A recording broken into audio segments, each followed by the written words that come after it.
मैं खुशबू शर्मा आज की ऑनलाइन क्लासेस में आपका स्वागत करती हूँ।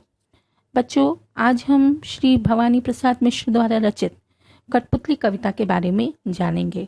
कविता की ओर बढ़ने से पहले आइए हम कवि भवानी प्रसाद मिश्र के बारे में कुछ बातें जान लें। गीत फरोश के नाम से प्रसिद्ध भवानी प्रसाद मिश्र का जन्म 29 मार्च 1913 को गांव टिगरिया, मध्य प्रदेश, होशंगाबाद में हुआ। इनकी प्रारंभिक शिक्षा होशंगाबाद, सुहागपुर, नरसिंहपुर और जबलपुर में हुई। इन्होंने बीए तक की शिक्षा प्राप्त की। ये दूसरे तार सप्तक के प्रसिद्ध कवि के रूप में जाने जाते हैं। प्यार से लोग इन्हें भवानी भाई भी कहकर पुकारते थे। ये गांधीवादी विचारक थे। गांधीवादी की स्वच्छता, पावनता और नैतिकता का प्रभाव तथा उसकी झलक इनकी कविताओं में साफ दिखाई देती है। इनका प्रथम संग्रह गीत फरोश नई शैली, नई उद्भावनाओं तथा नई प्रवाह शैली के कारण अत्यधिक प्रसिद्ध हुआ।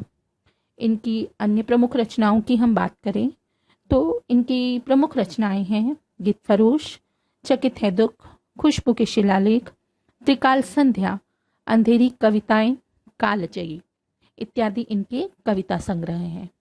मिश्र जी ने, जिन्होंने मुझे रचा संस्मरण तथा कुछ नीति तथा कुछ राजनीति की भी रचना की।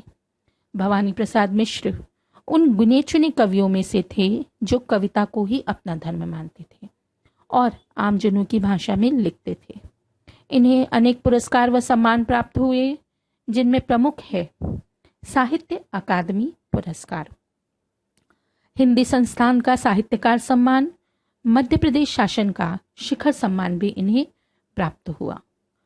मिश्र जी की मृत्यु 20 फरवरी 1985 को नरसिंहपुर, मध्य प्रदेश में हुई। इनकी कविताएं पढ़ते हुए महसूस होता है कि कवि हमसे बातचीत कर रहे हैं। उनकी यही प्रतिभा हमें कठपुतली कविता के माध्यम से भी देखने को मिलती है, जिसमें कवि ने कठपुतली के मन की बातें महसूस करके पंक्तिबद्ध की है। बच्चों, भारतीय संस्कृति का प्रतिबिंब लोक कलाओं में झलकता है। इन्हीं लोक कलाओं में कठपुतली कला भी शामिल है। कठपुतली नाम सुना है ना आपने? कठपुतली का इतिहास बहुत पुराना है। ईसा पूर्व 4वीं शताब्दी में पाणिनि के अष्टाध्यायी में नटसूत्र में पुतला नाटक का उल्लेख देखने को मिलता है। कुछ लोग कठपुतली के जन्म को लेकर पौराणिक आख्यानों का भी जिक्र करते हैं कि शिव जी ने काठ या लकड़ी की मूर्ति में प्रवेश कर पार्वती जी का मन बहलाकर इस कला की शुरुआत की। कहानी सिंहासन 32 में भी विक्रमादित्य के सिंहासन में 32 पुतलियों का उल्लेख देखने को मिलता है। आज यह कला भारत में ही नहीं, चीन, अमेरिका, जापान, रोमानिया, चेकोस्लोवाकिया इत्यादि अनेक देशों में देखने को मिलती है। कठपुतली का प्रयोग मनोरंजन के अलावा शिक्षा, विज्ञान आदि अनेक क्षेत्रों में किया जाता है। हमारे देश में तो यह लगभग 2000 वर्ष पुरानी है। कठपुतली का खेल नाटकीय खेल है। यह खेल गुड़ियों अथवा कठपुतलियों के माध्यम से खेला जाता है। गुड़ियों में नर तथा मादा रूपों द्वारा जीवन के अनेक प्रसंगों को कठपुतलियों के माध्यम से अभिव्यक्त किया जाता है। कठपुतलियाँ लकड़ी, प्लास्टर ऑफ पेरिस या कागज की लुगदी की बनी होती हैं। उनके शरीर के विभिन्न भाग इस प्रकार जोड़े जाते हैं कि उनसे बंधी डोर खींचने पर उनके हिस्से अलग अलग रूप से हिल सकें। तो बच्चों, ये था कठपुतलियों के बारे में कुछ जानकारी। आइए अब हम बढ़ते हैं हमारी कविता की ओर। कविता कुछ इस प्रकार है। कठपुतली गुस्से में उबली, बोली, ये धागे क्यों है मेरे पीछे आगे, इन्हें तोड़ दो, मुझे मेरे पाँवों पर छोड़ दो। कठपुतली गुस्से में उबली, बोली, ये धागे क्यों हैं मेरे पीछे आगे, इन्हें तोड़ दो, मुझे मेरे पांवों पर छोड़ दो। कविता की इन पंक्तियों के माध्यम से कवि ने कठपुतली की भावनाओं का उल्लेख किया है। व्याख्यात्मक विधि के द्वारा इसका स्पष्टीकरण समझिए। कठपुतली बरसों से धागे में बंधी हुई है। कठपुतली में धागे लगे होते हैं और इन्हीं धागों के द्वारा इसे नियंत्रित किया जाता है। अब कठपुतली अपने जीवन से थक चुकी है। वो कहती है कि इन धागों को तोड़ दो और वह स्वयं अपने पैरों पर खड़े होना चाहती है। पराधीनता के इस जीवन से वह मुक्ति प्राप्त करना चाहती है। उसके हृदय में ऐसी भावनाएं जागृत हो रही हैं कि वह इस पराधीनता के जीवन को त्याग कर आजादी से अपने जीवन में आगे बढ़ सके। वह यह सोचकर क्रोधित हो जाती है कि इन धागों ने उसे क्यों जकड़ रखा है। वह कहती है कि इन धागों को तोड़कर उसे अपने हाल पर, उसके हाल पर छोड़ दिया जाए। वे अपने पांवों पर खड़ी होना चाहती हैं, अर्थात वे आत्मनिर्भर बनना चाहती हैं। उसे किसी के इशारों पर नहीं चलना है। वह अपनी इच्छा अनुसार कार्य करती हैं।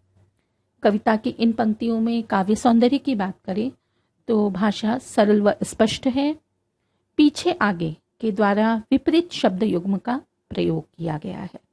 मुझे मेरे में म वर्ण की आवृत्ति के कारण अनुप्रास अलंकार की छटा देखने को मिलती है। आगे बढ़ेंगे कविता में। सुनकर बोली और कठपुतलियां कि हाँ, बहुत दिन हुए हमें अपने मन के छंद छुए। सुनकर बोली और कठपुतलियां कि हाँ, बहुत दिन हुए हमें अपने मन के छंद छुए। कविता में यहाँ पर सभी कठपुतलियों की इच्छा को व्यक्त किया गया है। व्याख्यात्मक विधि के द्वारा समझने का प्रयास करेंगे। पहली कठपुतली की बात सुनकर अन्य कठपुतलियों के मन में भी आजाद होने की इच्छा जाग गई। वे भी उसकी हाँ में हाँ मिलाने लगी और कहने लगी कि सचमुच बहुत दिन हो गए हम अपने पैरों पर खड़ी नहीं हुए हैं। हमने अपनी कोई भी इच्छा पूरी नहीं की है। अपनी मर्जी से काम करने का अवसर हमें अभी तक प्राप्त नहीं हो पाया है। इसी कारण सभी कठपुतलियां विद्रोह करने के लिए तैयार हो गई। इन पंक्तियों में काव्य सौंदर्य देखें तो भाषा सरल व स्पष्ट है। और शब्द के में आवृत्ति हुई है। और शब्द में आवृत्ति होने के कारण यहाँ पर पुनरुक्ति प्रकाश अलंकार का प्रयोग किया गया है। कविता में आगे बढ़ते हैं। मगर पहली कठपुतली सोचने लगी, ये कैसी इच्छा मेरे मन में जगी। मगर पहली कठपुतली सोचने लगी, ये कैसी इच्छा मेरे मन में जगी। इन पंक्तियों में कवि ने पहली कठपुतली की सोच के बारे में बताया है। व्याख्यात्मक विधि से समझेंगे। पहली कठपुतली की बात सुनकर जब सभी कठपुतलियां आज़ादी के लिए विद्रोह करने को तैयार हो जाती हैं तो पहली कठपुतली सोच में पड़ जाती है। पहले उसे केवल अपनी आज़ादी के विषय में सोचना था, इसलिए क्रोधित हो गई थी। परंतु जब उस पर सारी कठपुतलियों की आज़ादी की जिम्मेदारी आ गई तो वह सोच समझकर कदम उठाना चाहती थी, इसलिए वह सोच में पड़ गई। क्योंकि आज़ाद होना तो सरल है, परंतु आज़ादी को बनाए रखना कठिन है। काव्य सौंदर्य की बात करें तो मेरे मन में म शब्द की आवृत्ति के कारण, म वर्ण की आवृत्ति के कारण अनुप्रास अलंकार है। भाषा सरल व स्पष्ट है। तो बच्चों, इस तरह से ये हमारी कठपुतली कविता का भावार्थ था। बच्चों, आप सबने सुना होगा कई बार अपने माता पिता से या कोई भी बड़े बात करते हैं और कहते हैं कि मनुष्य ईश्वर के हाथों की कठपुतली है, क्योंकि सभी धर्मों में ऐसी मान्यता है कि एक परम शक्ति है जो इस समस्त सृष्टि का संचालन करती है, जिसे हम अनेक नामों से पुकारते हैं। जब हम पर कोई रोक लगाता है तो जैसे कठपुतलियों पर लगाई गई थी तो वे अपनी इच्छा अनुसार कार्य नहीं कर सकती थी, तब हमें भी बहुत गुस्सा आता है। परंतु आपने देखा है आगे की पंक्तियों में जब सारी कठपुतलियों की जिम्मेदारी पहली कठपुतली पर आ गई तो वह सोच में पड़ गई। बच्चों, कविता के माध्यम से कवि हमें यह संदेश देना चाहते हैं कि आज़ादी तो प्राप्त करो, परंतु उसके लिए सोच समझकर कदम बढ़ाओ। आज़ादी का मतलब सब कुछ अपनी मर्जी से करना न होकर सभी कर्तव्यों का पालन करना भी है, चाहे वह देश की आज़ादी हो या माता पिता द्वारा अपने बच्चों को दी गई आज़ादी। पराधीनता कोई नहीं चाहता, इसलिए यह आवश्यक है कि स्वाधीनता की रक्षा करना तथा उसे संजोए रखने के लिए कृत संकल्प होकर अपने कर्तव्य को करते रहना, यही सच्ची आज़ादी है। इसी के साथ हमारी आज की यह कविता यहीं समाप्त होती है।